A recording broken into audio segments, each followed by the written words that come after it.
આ ભગવાને આપેલું જીવન પણ બહુ ગજબ છે ભાઈ. જે કાલે રાજા હતો ને એ આજે રંક બની જાય છે અને રંકમાંથી રાજા પણ પરમાત્મા જ બનાવી દે છે. આ વાત હું સિંહ રાશિવાળા લોકો માટે કરી રહ્યો છું, જેઓ આજથી 1.5-2 વર્ષ કે 2.5 વર્ષ પહેલાં પોતાની જાતને એવું કહેતા હતા કે ભાઈ આપણે જ કિંગ છીએ, આપણે જ રાજા છીએ અને સાચે જ એ વખતે તેઓ રાજા હતા પણ ખરા. જિંદગી બહુ જબરદસ્ત મજાથી પસાર થઈ રહી હતી, પણ આજે જુઓ, આજે એવું લાગી રહ્યું છે કે જાણે કોઈ રસ્તો જ નથી નીકળી રહ્યો. જેમના માટે આટલા પૈસા કમાયા, જે લોકો માટે ઇજ્જત અને પ્રતિષ્ઠા કમાઈ, પોતાની જિંદગીમાં અસૂલો સાથે ક્યારેય બાંધછોડ ના કરી, આજે એવો સમય આવી ગયો છે કે અસૂલો શું કહેવાય એ તો સાઈડ પર મૂકવા પડ્યા છે. આજે એવો વખત આવી ગયો છે કે જે લોકો એકદમ નજીકના હતા એ જ આજે એટલા દૂર જતા રહ્યા છે. ક્યારેક ક્યારેક જ્યારે જિંદગીમાં કશું જ સારું ના ચાલી રહ્યું હોય ને ભાઈ, ત્યારે હું તમને એક સૌથી મોટી વાત કહું છું. એને કહેવાય છે શરણાગતિ, એટલે કે સરેન્ડર યોર સેલ્ફ. જ્યારે ભગવાનના ઘરે જાઓ ત્યારે પણ સંપૂર્ણ સરેન્ડર. ભગવાન પાસે આ માંગી લીધું કે પેલું માંગી લીધું એ બધું છોડી દો. ભગવાન પાસે બસ ભગવાનને જ માંગી લો કે હે પરમાત્મા, મને તારા દરેક નિર્ણય પર પૂરેપૂરો વિશ્વાસ છે. જો તું આજે મને આ દિવસો દેખાડી રહ્યો છે તો એની પાછળ પણ કોઈને કોઈ મોટો ભેદ છુપાયેલો છે. વાત સાચી કે નહીં? વાત માત્ર એટલી છે કે તમારે ફક્ત મહેનત કરવાની છે અને અંતિમ નિર્ણય એ પરમાત્મા પર છોડી દો. જેમ ક્યારેક એવું બને છે કે તમે કોઈ દર્દીને લઈને હોસ્પિટલ ગયા અને જો પ્રોબ્લેમ બહુ ગંભીર હોય ત્યારે ડૉક્ટરથી એ હલ ના થાય તો શું કહે છે કે ભાઈ માફ કરજો, અમે આનો ઈલાજ નથી કરી શકતા. હવે તો ફક્ત પરમાત્મા. આગળથી તમે પૂછો કે સાહેબ કોઈ ચાન્સ છે ખરો? તો ડૉક્ટર પણ એમ જ કહે છે કે હવે બધું ભગવાનના હાથમાં છે.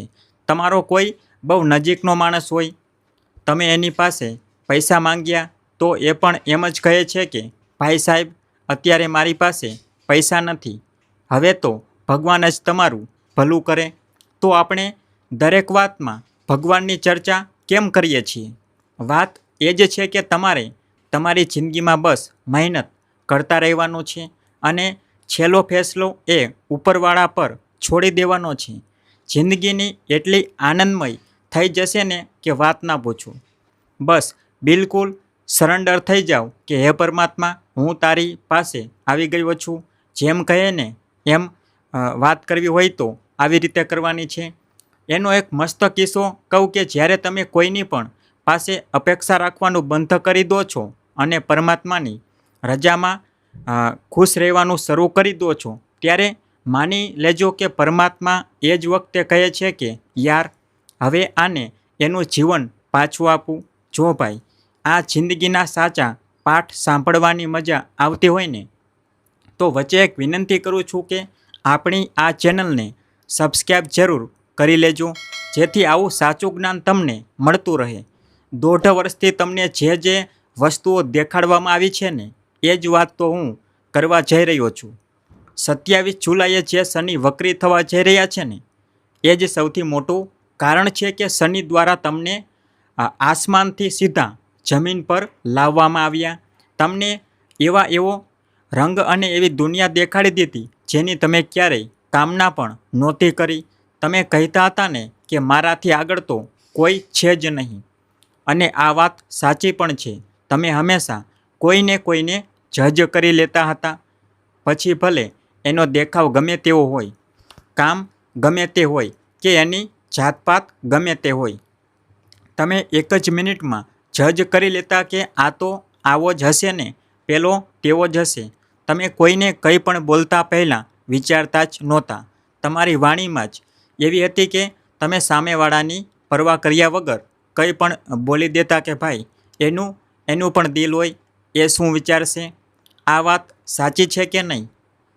પોતાની ભૂલ માનો એ જ સાચો રાજા કહેવાય. સિંહ રાશિના જાતકો, તમારો ગુસ્સો પણ એવો ફાટતો હતો કે ભાઈ લોકો ડરતા હતા કે યાર આ બંદો ક્યાંક ગુસ્સે ના થઈ જાય. તમે વાણી પર કંટ્રોલ નહોતા કરતા. તમે જ્યારે કોઈના પર કોઈ કર્મ કે ઉપકાર પણ કરતા હતા ને તો એવી રીતે કરતા હતા કે માણસ એમ કહેતો કે જો જરૂર ના હોત ને તો ક્યારેય તારી પાસે આવત જ નહીં. મનમાં માણસ એમ જ કહેતો કે યાર હું શું કામ આની પાસે આવી ગયો. તમે કર્મ કરી દેતા પણ જાણે અહેસાન કરતા હોય એમ કરતા હતા. હવે તમે જ એક વાત જુઓ, તમે આ બધું શા માટે કર્યું? ક્યાં લોકો માટે કર્યું? ઘરવાળા માટે પૈસા ભેગા કર્યા, પણ ઘરવાળા સાથે પણ તમારો વ્યવહાર ક્યારેક સારો નહોતો હોતો. તેમની સાથે પણ તમારી ખટપટ ચાલતી રહેતી હતી. તેમની સામે પણ તમારી એવી જ ફિલિંગ રહેતી હતી કે હું રાજા છું ને આ મારી પ્રજા છે. સાચું સાચું કહેજો, આ વાત સાચી છે કે નહીં? કંઈક ને કંઈક લડાઈ ઝઘડા ચાલતા જ રહેતા હતા. પણ એ સમયે એ બધું જ દબાયેલું રહેતું, કારણ કે you are the earning member. તમે એવી એનર્જીમાં હતા કે જેમાં આપણે કહીએ કે યાર જેવો માણસ કમાય છે તો કોઈ વાંધો નહીં, એની સામે કોણ બોલે. પણ છેલ્લા 1-1.5 વર્ષથી જેવો તમારો સમય થોડો સરક્યો કે તરત જ તમારા નિર્ણય લેવાની ક્ષમતામાં બિલકુલ કન્ફ્યુઝન ઊભું થઈ ગયું. ઉપરથી બીમારીઓએ એવો પકડ્યો કે ક્યારેક પીઠનો દુખાવો, ક્યારેક પગનો દુખાવો, તો ક્યારેક દાંતમાં એટલી પૈસા લાગી રહ્યા છે કે ડૉક્ટર પાસે જઈને બસ પરમાત્માનું નામ લેવું પડે. ક્યારેક કંઈક ને કંઈક એવા ઇન્સ્યુઝ થતા જાય જેના વિશે તમે વિચાર્યું પણ ના હોય. ચાલો, દુખાવો થયો, પ્રોબ્લેમ થયો, કોઈ વાંધો નહીં, પણ એ પ્રોબ્લેમનું નિવારણ તો થવા દો. અહીં તો ધક્કા પર ધક્કા લાગી રહ્યા છે, ધક્કા પર ધક્કા લાગી રહ્યા છે. મતલબ ક્યારેક તો પ્રોબ્લેમનો ઉકેલ આવે. આ તકલીફો કોની સાથે થઈ રહી? દાંતને લઈને, બેક પેનને લઈને, ક્યાંક પગને લઈને, કોને કોને કષ્ટ રહ્યા, અને સૌથી મેઇન પેટને લઈને. પેટ પણ એવું બગડ્યું કે જાણે ગરમી આવી ગઈ. ક્યારેક અંદરની અંદર કંઈક ચાલ્યા જ કરે છે. સાચું કહેજો, કોમેન્ટ બોક્સમાં કોની સાથે આવું થઈ રહ્યું છે. આ કષ્ટ ઘટવાને બદલે વધતા ગયા, અને એનું સૌથી મોટું કારણ એ છે કે તમે ઘણી વસ્તુઓને ઇગ્નોર કરતા રહ્યા. દાંતની નાની પ્રોબ્લેમ થઈ તો તમે ઇગ્નોર કર્યું. 2-3 દિવસમાં જાતે જ ઠીક થઈ જશે, પણ એ ઠીક થવાને બદલે બગડી ગઈ. પગમાં દુખાવો થયો તો તમે ઇગ્નોર કર્યું અને એવા ડૉક્ટર પાસે ગયા જેની દવા તમને અસર ના કરી. તમને ખબર છે કે મહોલ્લામાં એક એવો ડૉક્ટર છે જેની દવા ક્યારેક માફક નથી આવતી. જ્યારે જાઓ ત્યારે ગ્લુકોઝ ઠોકી દે છે, પણ કુદરતી વારે પરમાત્મા તારી કિસ્મત કે જ્યારે પણ જાઓ છો ત્યારે એની જ પાસે જાઓ છો. જોયું ને, આવું જ થાય છે. એની દવા માફક નથી આવતી, તોય સૌથી પહેલાં ત્યાં જ જશો. આ પણ પરમાત્માની જ રજા છે, કારણ કે તમને કષ્ટ આપવાના હતા. આગળ વધતા પહેલાં મારી એક નાની એવી રિક્વેસ્ટ છે કે ભાઈ, જો આ બધી વાતો સીધી તમારા દિલ સુધી પહોંચતી હોય તો અત્યારે આપણી આ ચેનલને સબસ્ક્રાઈબ કરી લો, જેથી આપણે હંમેશા જોડાયેલા રહીએ. હવે જે વાત કરવા જઈ રહ્યો છું, 27 જુલાઈથી આ જે શનિ વક્રી થઈ રહ્યા છે એના પર બસ એક વાત તમારી સાથે શેર કરવા માંગુ છું. જુઓ, તમારી જે સિંહ રાશિ છે ને, ભગવાને આ ખરેખર તમારી જે ઉથલ-ફાથલ કરી છે એ ભગવાનની મરજીથી જ થઈ રહી છે. આ ઉથલ-ફાથલ તમને કોઈને કોઈ સંદેશ આપવા માટે આવી છે. વિડીયોની એક પણ સેકન્ડ મિસ ના કરતા. હું તમને એવી વાતો જણાવીશ કે તમે હેરાન થઈ જશો કે યાર ખરેખર આવું જ થયું છે. સૌથી મેઇન વાત, તમારા દ્વારા છેલ્લા કેટલાક સમયમાં લેવાયેલા નિર્ણયો, એવી ભૂલો તમે કરી છે કે તમારે નોકરીમાં પણ કોઈની દરેક વાત માનવા મજબૂર થવું પડ્યું. દરેક પ્રેશર સહન કરવા મજબૂર થવું પડ્યું, કારણ કે પૈસાનો સવાલ છે ભાઈ. ના બીવી, ના બચ્ચા, ના બાપ બડા ભૈયા, સૌથી મોટો રૂપિયો. આ વસ્તુ દિમાગમાં આવી ગઈ કે પૈસો નહીં હોય તો કંઈ નહીં બચે.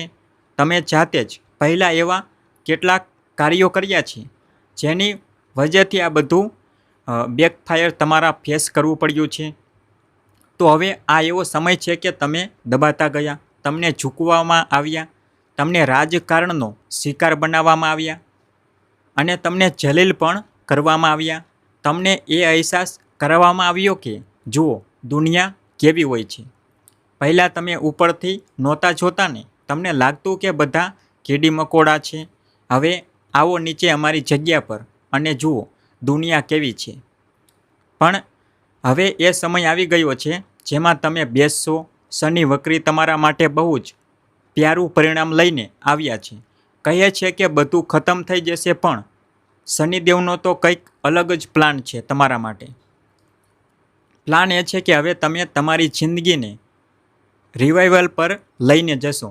આની 5 વાતો તમે નોટ કરતા જાઓ. સૌથી પહેલી અને મોટી વાત જે દેખાઈ રહી છે, ઘણા લોકો એવા હોય છે જે પહેલેથી જ અહંકાર લઈને ફરે છે. જો તમે પહેલેથી જ નેગેટિવ થઈને કોઈની પાસે સલાહ લેવા જશો તો સામેવાળો તમારો શું ઈલાજ કરશે? સૌથી પહેલાં તો તમારે સ્વીકારવું પડશે કે હા, આ પ્રોબ્લેમ છે અને હા, હું બધું ભૂલીને આવ્યો છું. હું કોઈ રાજા નથી કે પ્રજા નથી. બસ રસ્તો દેખાડવાવાળો તો એ પરમાત્મા છે. એક તો ઈગો નીચે રાખો. પરમાત્મા જો તમારી પરીક્ષા લઈ રહ્યા છે તો સૌથી પહેલાં શરણાગતિની ભાવના રાખવી પડશે. સિંહ રાશિના જાતકો જ્યારે કોઈની પાસે જાવ તો સૌથી પહેલાં પોતાનો ઈગો નીચે મૂકીને જજો. જેમ કોઈ બહુ મોટો કરોડપતિ માણસ હોય પણ એનો સ્વભાવ એટલો મીઠો હોય કે એ છેલ્લા 20 વર્ષથી મંદિરમાં લાખો રૂપિયાનો ભંડારો કરતો હોય. એના મનમાં કોઈ અહંકાર ના હોય, કોઈ ફરિયાદ ના હોય અને ત્યાં જઈને એ જાતે જાડું પોતું પણ કરે. બિલકુલ સાદા કપડામાં સેવા કરે. બાજુવાળાને ખબર પણ ના પડે કે આના પૈસે જ ભંડારો ચાલે છે. જ્યારે પૂછો તો હાથ છોડીને વિનમ્રતાથી ઊભો રહે. સિંહ રાશિના જાતકો તમારે પણ દાન કરવાનું છે. તો એવી જ રીતે કરવાનું છે કે જાણે તમે પણ એમનામાં એક જ છો જેમના માટે તમે દાન કરી રહ્યા છો. એ લોકો તમારા કર્મો કાપી રહ્યા છે એટલે એ તમારાથી ઊંચા છે. ક્યારેક લોકો ઘમંડમાં દાન કરે છે, જેમ કે કોઈ સાધુને પૈસા આપતી વખતે પગ અડાડી દે અને કહે છે કે તમારે તો પૈસા જ લેવા છે ને, નીચેથી લઈ લો. જો તમે આવી રીતે અપમાન કરીને દાન આપો છો અને કોઈની બદદુઆ લો છો તો ભગવાન 1 મિનિટમાં તમારી ઓકાત દેખાડી દેશે.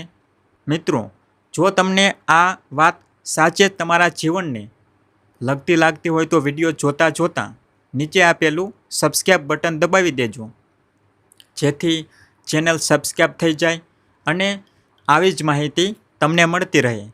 સિંહ રાશિના જાતકો, આ જે સમય તમારા રિવાઇવલનો આવ્યો છે, એવો સમય શનિ લઈને આવ્યા છે કે શનિની જે પનોતી ચાલી રહી છે એમાંથી તમને રાહત મળશે. તમારી હેલ્થ પ્રોબ્લેમ, સાંધાનો દુખાવો, પેટની તકલીફો, દાંતની સમસ્યાઓ અને ક્યારેક જે મોચ આવી જતી હતી, નીચે પડેલા પૈસા ઉઠાવતી વખતે પણ વિચાર કરવો પડતો હતો કે ક્યાંક પીઠમાં પાછો દુખાવો ના ઉપડી જાય. આ બધું કોની સાથે થઈ રહ્યું છે કહેજો મને. તો હવે આ એવો સમય છે જેમાં તમને રાહત મળતી દેખાશે. નોકરીમાં જ્યાં કામ કરતા હતા ત્યાં જો તમારા પર અત્યાચાર થઈ રહ્યો હતો, કામ વધારે લેવાતું હતું, તો હવે એમાં સુધારો દેખાશે. સિંહ રાશિના જાતકોની એનર્જી જ અલગ હોય છે. સૂર્ય એમના સ્વામી છે એટલે દૂરથી જ ચમકતા દેખાય. કામ કરવાની રીત જ અલગ હોય. તમારા ઘરમાં, ધંધામાં કે સગાવાલામાં કોઈ સિંહ રાશિવાળું હોય તો એ જ્યારે વાત કરતું હોય ત્યારે એને વચ્ચેથી ટોકતા નહીં. એની વાત પૂરી થવા દેજો, નહીં તો એની એનર્જી બગડેલી જ રહેશે. વાત પૂરી કરવા દેશો તો એની એનર્જી બદલાઈ જશે. બીજી વાત, જો તમે બિઝનેસ કરતા હતા અને તમારો પાર્ટનર તમારી મજબૂરીનો ફાયદો ઉઠાવતો હતો, તો હવે તમે બેસીને છેલ્લા 1 વર્ષના તમારા નિર્ણયોનું લિસ્ટ બનાવીને ચેક કરશો. સાચી વાત કહું છું, કોમેન્ટ બોક્સમાં કહેજો જો હું ખોટું બોલતો હોઉં તો. તમે એવી જગ્યાએ આવી ગયા છો જ્યાં તમે તમારા નીચે કામ કરતા માણસની ખબર લેશો કે ભાઈ તું બહુ મોટું બહુ ખોટું કરે છે. અત્યાર સુધી તમે ચલાવી લેતા હતા પણ હવે એક એકની ખબર લેશો અને પોતાની પણ ખબર લેશો. એટલે કે ફરીથી ઊભા થશો અને તમારી એનર્જી એક્ટિવ થતી જોશો. તમારા કામ બનતા દેખાશે, અંદરથી સારું લાગવા માંડશે. શેર માર્કેટ, ક્રિપ્ટો કે કોઈ ધંધામાં કરેલા ખોટા રોકાણો કે કોઈને ઉધાર આપેલા પૈસા જે પાછા નહોતા આવતા, તો હવે તમે એવું કંઈક કરશો કે પૈસા પાછા આવે અથવા એનો કાંટો નીકળી જાય. જે માણસ તમારો વારંવાર ઉપયોગ કરતો હતો એનાથી કટ ઓફ થઈને આગળની મંજિલ તરફ વધશો. કોઈની નીચે કામ કરતાં કરતાં કદાચ પોતાનો જ ધંધો ચાલુ કરી દેશો. હવે એક બહુ જ સ્ટ્રોંગ ઉપાય કહું છું, ખાસ કરીને જેમના બિઝનેસ રોકાઈ ગયા છે. સાચું સાચું કહેજો, કોનો ધંધો સાવ ઠંડા બસ્તામાં જતો રહ્યો છે. સિંહ રાશિમાં અલગ અલગ નક્ષત્રો હોય છે એટલે બધાની એનર્જી અલગ હોય. કોઈ કહેશે કે મારી હાલત બહુ ખરાબ છે, કોઈ કહેશે કે મારી ઠીકઠાક છે અને કોઈ કહેશે કે મારી પર તો પૈસાનો વરસાદ થાય છે. જેની કુંડળીમાં ચંદ્ર અને શુક્ર ભેગા હોય કે લાભ સ્થાને હોય ત્યાંથી પૈસા આવતા જ રહે છે. અષ્ટમ ભાવમાં બેઠેલા શનિ હંમેશા ખરાબ ફળ નથી આપતા. જો તમે રિસર્ચ, પ્રોપર્ટી કે એસ્ટ્રોલોજીનું કામ કરો છો તો બહુ સારું રિઝલ્ટ મળશે.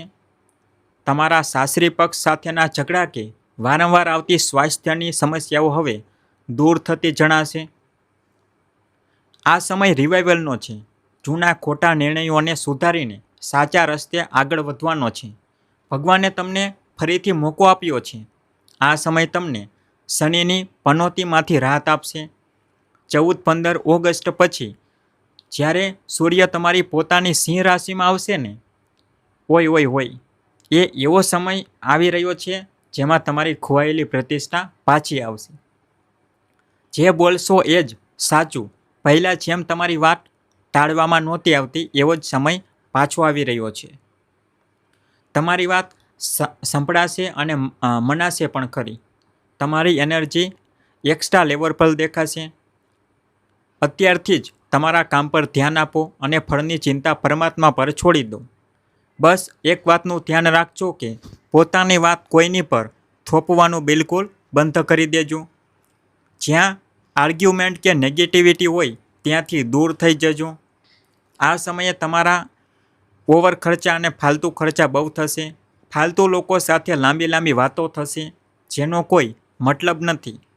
ખર્ચાઓ પર કંટ્રોલ કરવા માટે હું 2 ઉપાય કહું છું.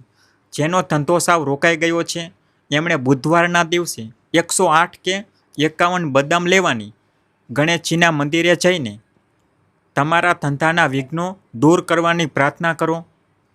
એમાંથી અડધી બદામ ત્યાં જ રહેવા દો અને અડધી ઘરે પાછી લઈ આવો. સળંગ 43 દિવસ સુધી આમ જ કરવાનું છે. 44મા દિવસે એ ભેગી થયેલી બદામને તમારા માથા પર 7 વાર ક્લોકવાઇઝ ફેરવીને, એટલે કે ઘડિયાળ વાઇઝ ફેરવીને બોલો કે મારી બધી સમસ્યાઓ દૂર થઈ ગઈ છે, ગણેશજીની કૃપા થઈ ગઈ છે. પછી એ બદામને વહેતા પાણીમાં પધરાવી દો અને રવિવારે મંદિરમાં કે ગુરુદ્વારામાં ઘઉંના લોટનું દાન કરો. આનું બહુ જ પ્યારું રિઝલ્ટ મળશે. પત્ની સાથે કે કોઈની પણ સાથે દલીલો કરવાથી બચજો. નિર્ણય લેવાનો તમને પૂરો હક છે પણ કોઈને હટ કરીને નહીં. શનિદેવ ન્યાયના દેવતા છે એટલે એમને નિયમો પૂછજો, એનર્જી સેટ કરો. સૂર્ય તમને નામ અને સરકારી કામમાં આગળ વધારશે. સૂર્યોદય પહેલાં ઉઠવાની આદત પાડો. કોઈ કામ કાલ પર ના છોડો. કોઈને આપેલું વચન ક્યારેય ના તોડો. આ સૂર્યને પસંદ નથી. કોઈને અપશબ્દો ના બોલો. આ શનિને પસંદ નથી. તમારા કામમાં 100% લોયલ્ટી અને ડિસિપ્લિન સાથે આગળ વધો. કોઈની સાથે વાત કરતી વખતે એને હર્ટ ના કરો. આ બુધને પસંદ નથી. જ્યારે કોઈને હિંમત આપશો કે હું તારી સાથે ઊભો છું તો એ શનિ અને બુધ બંનેને ગમશે. સ્વાસ્થ્ય માટે જ્યારે દવા લો ત્યારે પાણીના ગ્લાસ સાથે અશ્વિના બોલીને દવા લો કે હું બિલકુલ ઠીક છું. હું ખાતરી આપું છું કે જો તમે આ વાતો પર ચાલશો, હાર્ડવર્ક કરશો અને દિલથી બધા સાથે કામ કરશો તો બહુ જ સારું થશે. કારણ કે અત્યારે એવો સમય છે કે તમે જે પૈસા કમાયા હતા તમારા પોતાના સંતાનો અને પરિવાર જ એ પૈસા બગાડવા પર તુલેલા છે. પડોશીઓ સાથે તો લડાઈ હોય જ, પણ ઘરના 2 સભ્યો પણ સામે આવીને ઊભા રહેશે, આને તો અમારું નામ ડૂબાવ્યું. તમે વિચારશો કે પોતાના લોહી સાથે કેવી રીતે લડવું. આ બહુ હાર્ડ સમય રહ્યો છે પણ નીકળી જશે. સ્ટ્રેસ ના લો. આ વિડીયો પૂરો જોયો હશે એને શેર કરવાનું તમારું ફરજ છે, કારણ કે ઉધારની રેમેડી શેર કરવી જોઈએ. હાર્ડવર્ક કરતા જાઓ, મેનિફેસ્ટ કરતા જાઓ. બિલકુલ પોઝિટિવ રહેવાનું છે. હું બરબાદ થઈ ગયો, હું પડી ગયો એવા શબ્દો બિલકુલ ના વાપરતા. નહીં તો તમે જાતે જ તમારી લંકા લગાડી દેશો. લંકા લગાવવાની છે પણ તમારા લીધેલા ખોટા નિર્ણયોની અને તમારા ખરાબ સમયની. ખરાબ સમય ભગવાન તમારી ધીરજની પરીક્ષા લેવા માટે આપે છે. એમાં તમારે પડવાનું નથી. તમારો સ્વભાવ નથી બદલવાનો. કોઈને ખોટું નથી બોલવાનું. સવારી પોતાની સામાનની ખુદ જવાબદાર છે. એટલે કે ભગવાનને આ કષ્ટ તમારા જૂના કર્મોને કારણે જ આપ્યા છે. ઈગો ડાઉન રાખો, પ્યારથી વાત કરો અને રિસ્પેક્ટ આપો. રાજાનું રાજ કોઈ નથી છીનવી શકતું જ્યાં સુધી રાજા પોતે પોતાના પગ પર કુહાડી ના મારે. જો આ વાત સમજાઈ ગઈ તો તમને કોઈ હરાવી નહીં શકે. વિડીયો કેવી લાગી કોમેન્ટ બોક્સમાં જરૂર જણાવજો. આભાર.